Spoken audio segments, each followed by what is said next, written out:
অপদার্থের দল, ওরা জানে না আমি ভাঙি তাও মচকাই না।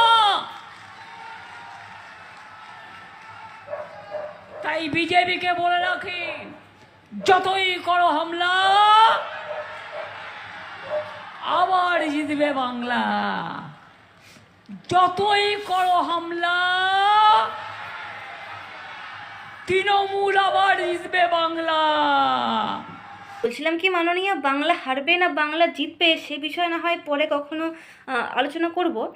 আগে আপনি আমাদেরকে এটা বলুন যে আপনি এই যে বলেছিলেন যে আপনি বেঁচে থাকতে কখনো এসআর হতে দেবেন না, কিন্তু এসআর তো হয়েছে বা এসআর হচ্ছে, তো এখন কথা হচ্ছে যে আপনি কি সেই দুঃখে মানে অবশেষে মানসিকভাবে ভারসাম্যহীন হলেন না? মানে আপনি যে বলছেন যে আমি মচকাবো, সরি আমি ভাঙবো তো মচকাবো না, তো কথা হচ্ছে এটা তো কোনো সুস্থ মানুষের পক্ষে, মানে সুস্থ মানুষ এটা কি করে বলতে পারে? মানে কথাটা এমন হবে যে আমি মচকাবো তবু ভাঙবো না, কিন্তু আপনি বলছেন আপনি ভাঙবেন তবু মচকাবেন না, মানে সুস্থ মানুষ এটা কি করে বলতে পারে?